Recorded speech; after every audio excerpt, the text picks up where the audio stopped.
You're watching Global, part of Shaw Media. The following program is based on a true story.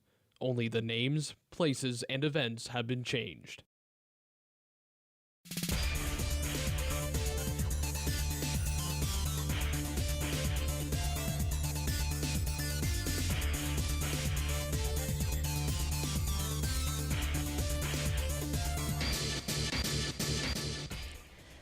Good evening and welcome to G News. My name is Chad Burgundy, Ron Burgundy's Canadian cousin.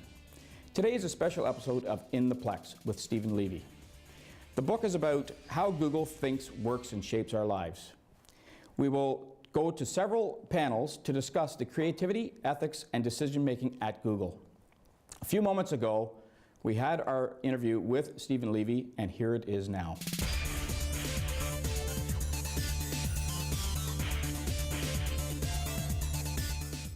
Now, we have the author, Steven Levy from In the Plex. Steven, how does Google shape our lives? Well, we interact with Google on a daily basis through all their products, Gmail, Google Docs, and YouTube, and they allow us to do things we were never able to do before. Google changed the web by making information easier to find, and accessed information changes our behavior.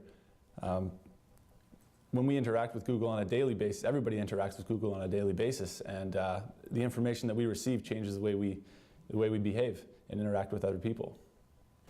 Does Google have too much power over us? I think Google has a lot of power.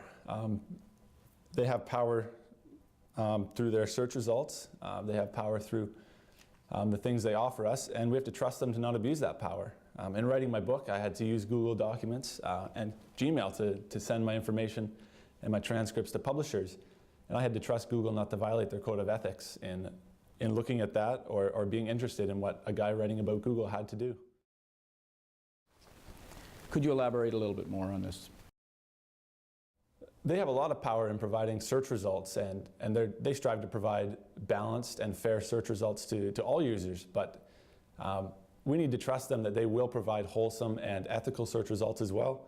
And you know, that power can be abused at any point, but we need to trust them not to. How did the China situation impact Google?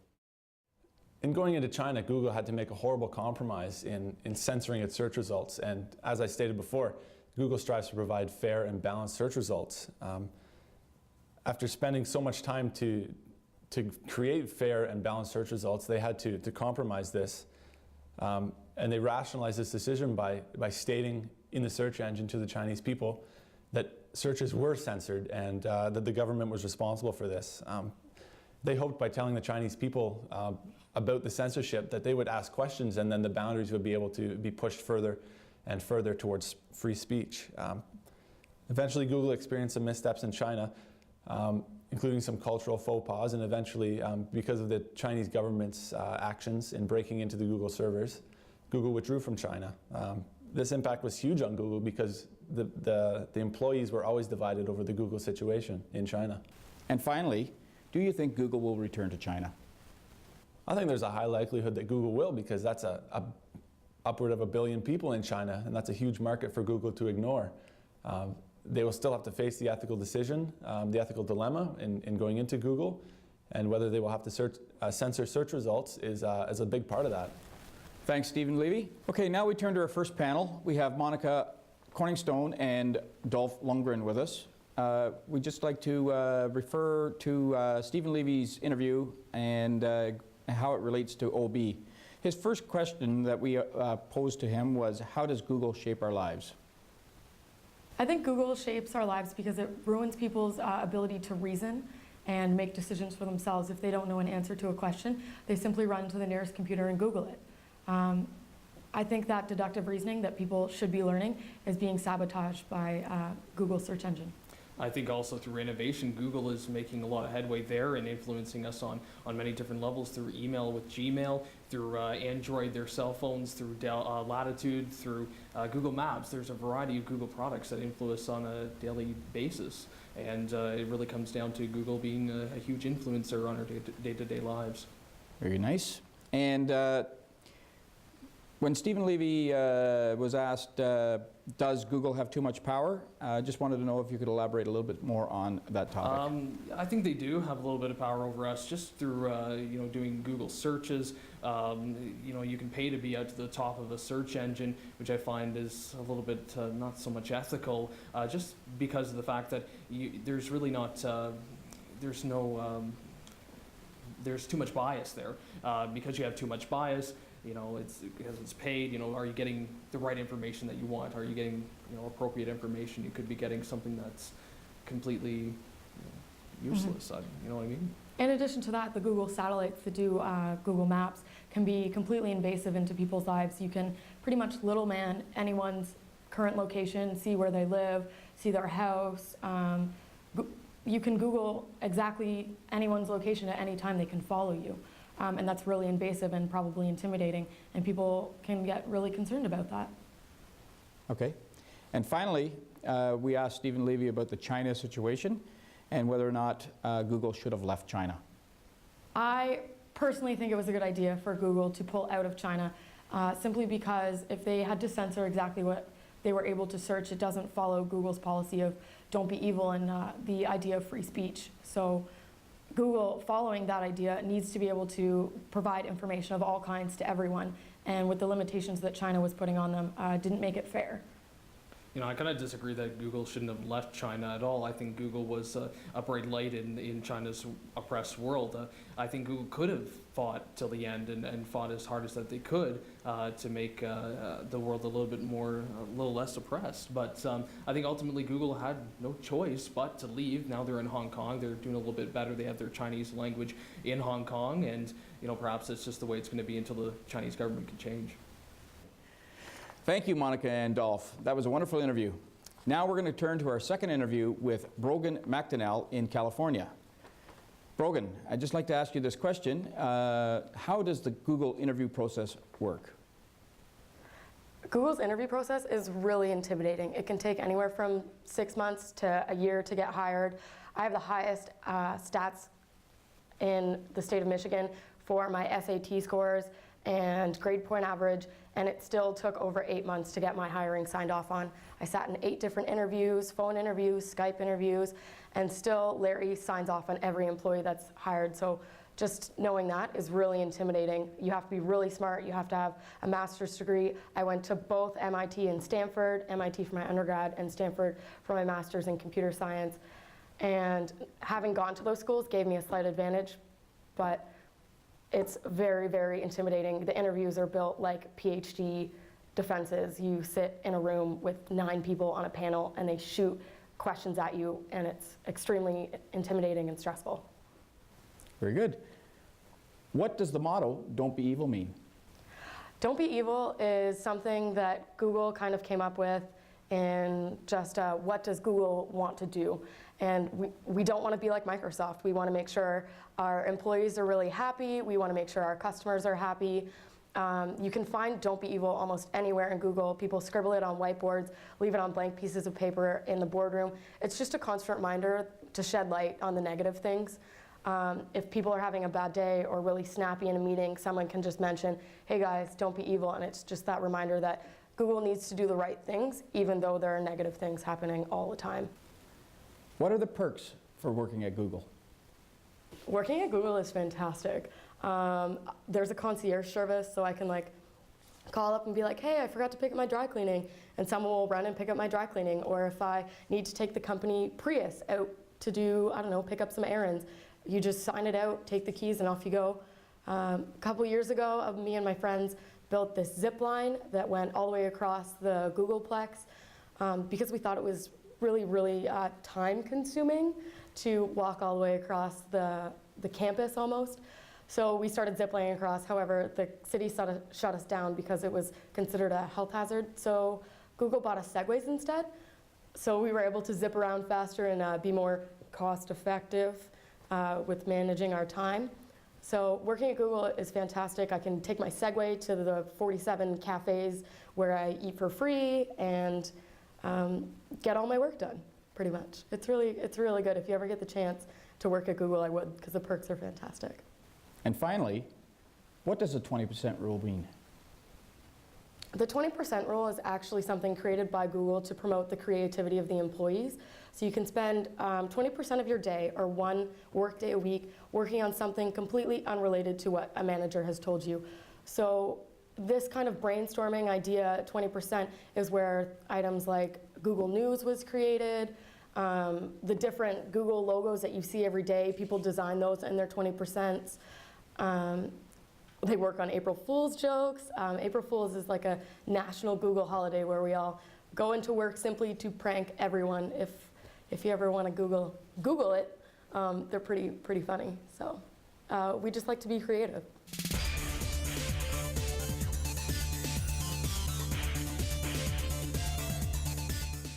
Meet Google, the noun that became a verb, the world's favourite search engine, the company whose motto is "Don't be evil." Google processes 1 billion web searches every day using 450,000 servers. But it's more than just a search engine. Intel CEO Andy Grove calls Google, which has a market value of $200 billion US, a company on steroids with a finger in every industry. Google has acquired 30 other companies in the last 9 years and patented 187 products. Last year, it launched a venture capital arm to invest in software, clean tech, biotech, healthcare, and, no doubt, other areas we haven't thought of yet. Here's a few of the things Google wants to own: your phone, your email, your computer, and your entire digital life. Whatever you want to do online, Google wants to be your one-stop shop. It also wants to own the cables that deliver the internet itself and the electricity to power them. Google also wants to provide your entertainment and your news. It wants to build the largest library ever. This project is currently the subject of a class action lawsuit brought by publishers and authors. And it wants to know where everything is, from your front lawn all the way to Mars. Google wants to track you, storing records of everything you look at online for 18 months. It also wants access to your health records and your DNA, with 2 of its early investments in genetic testing companies. Google wants to follow your friendships. Social media platform Google Buzz was engulfed in complaints last month over alleged privacy breaches. It is now the subject of another class action lawsuit. And it's not the first time that privacy has been an issue.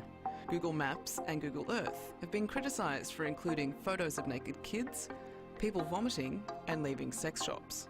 2 months ago, Google CEO Eric Schmidt said of privacy concerns, "If you have something you don't want anyone to know, maybe you shouldn't be doing it in the first place." Why does Google want to know so much about you? As Schmidt says, we are in the advertising business. 97% of its revenue comes from ads. Google wants to know who you are, where you are, and what you like, so it can target ads at you. Google, building an empire on your street, on your phone, in your DNA, trying very hard not to be evil.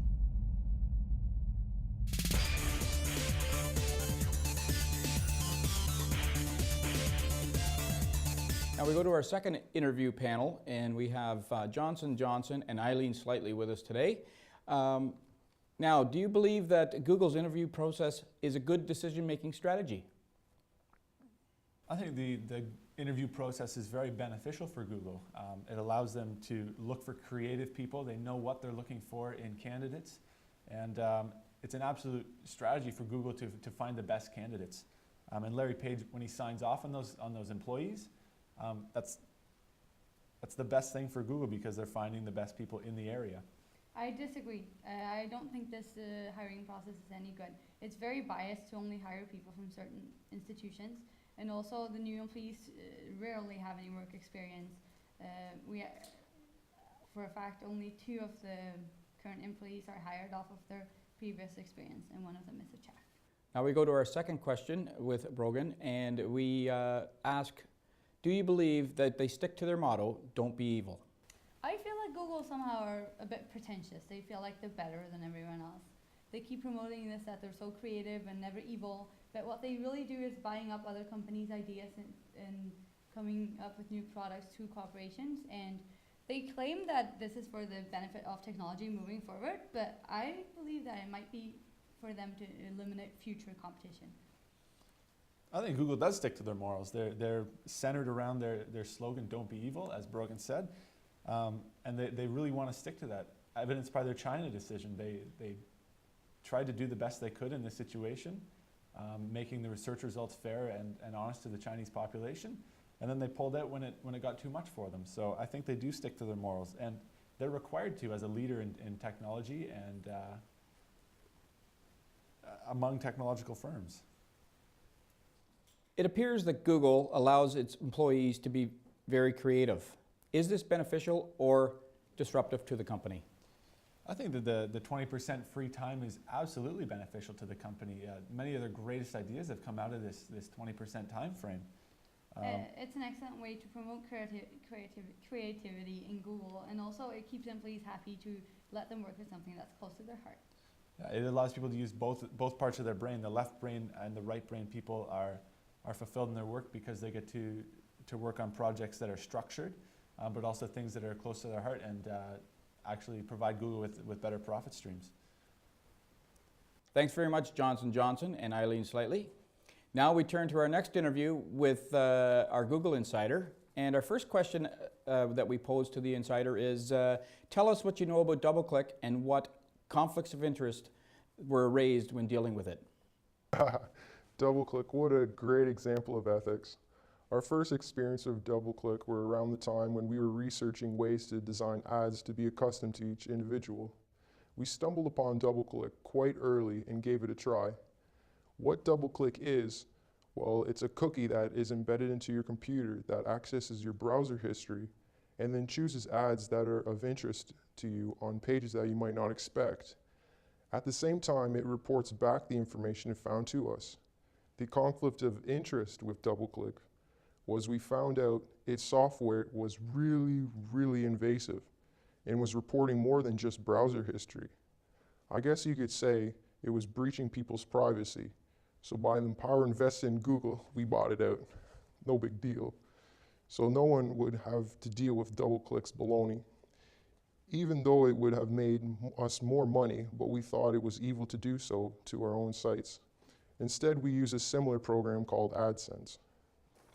Google has a lot of projects on its plate and no doubt many competitors. When people search for MapQuest, often the first response they get is Google Maps. Is this ethical behavior? That's just funny, don't you think? I don't believe this is an ethical problem at all, actually. I think we're doing the public a favor. Why would we recommend shite sites when Google Maps is 10 times better with Street View of where you want to go? Just think of how many more possibilities there are with Google Maps versus what other garbage there is.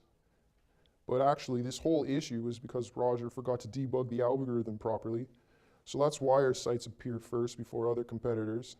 It's all Roger's fault. Sometimes he's a loose cannon over there in Google, so sometimes we all are.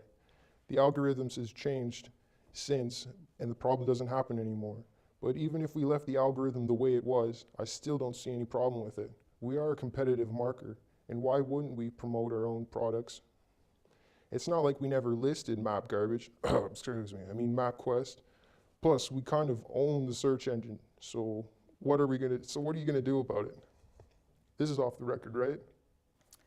You mentioned before about Street View. Can you elaborate a little bit more about this application? Sure. Google Street View is one of our creations. It's an add-on to our Google Maps where you're able to click on the little guy and drag him onto a road. And you're able to see all of the houses and all the nice scenery and trees that are all around the houses and the address that you just put the little man on. And this here was quite interesting. We had to go around and drive around in Google cars and take 360 pictures of the areas. So not everywhere is on Google Street yet, but this is what we plan on doing, is capturing the whole world. I read somewhere that that Street View, they were actually retrieving information from people's homes. Could you elaborate a little bit more about this application as well? Yes, our cars were quite something. They were decked out with these high-tech equipment that were taking 360 views of the street, and they were also equipped with internet devices.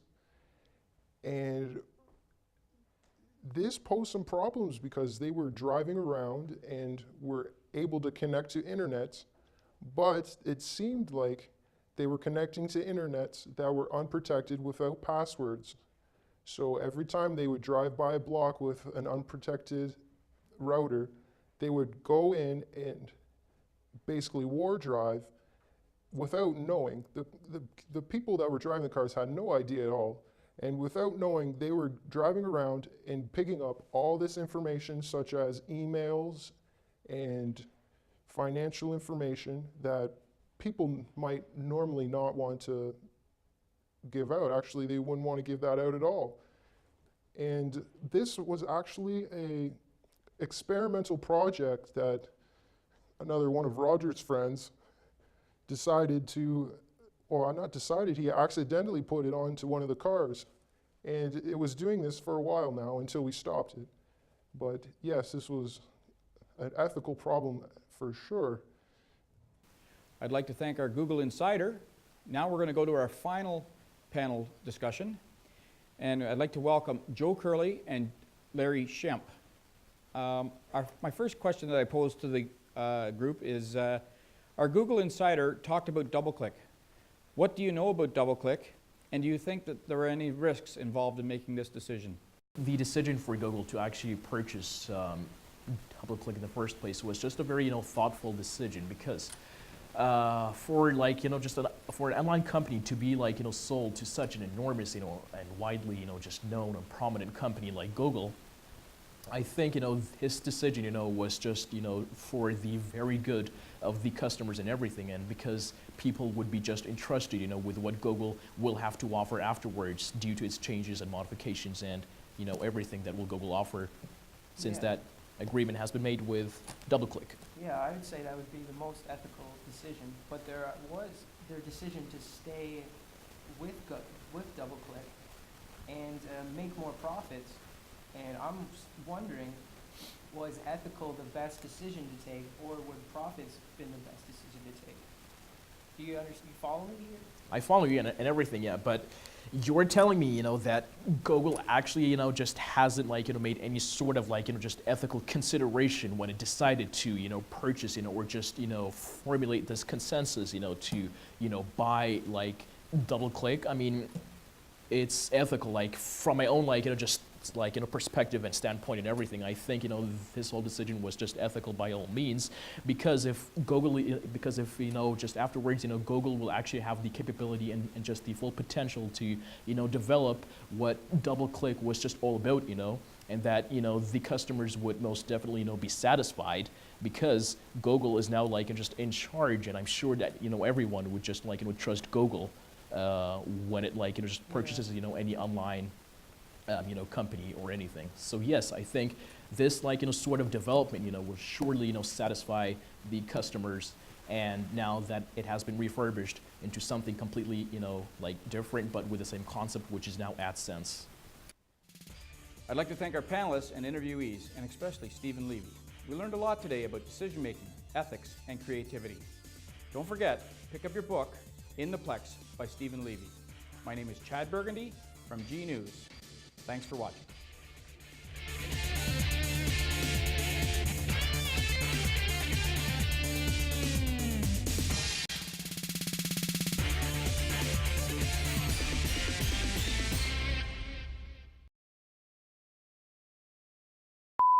Was a good decision-making strategy.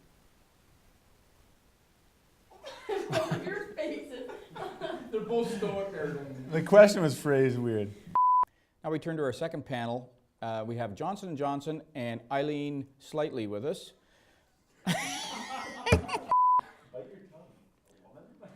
I'd like to thank Johnson & Johnson and Eileen Slightly for being with us. Not my fault. Not my fault. And that will be with our Google Insider, Tony. Tony. Elaborate on this. Only if you promise not to tell. Well, it's already out of the bag. Oh, Our cars, they weren't doing it. Really enjoyed it. You've had a great newscast this evening. I'm very impressed by that. Thank you. So you Thank don't you. often see that. Yeah. You wouldn't know that he screwed up at all.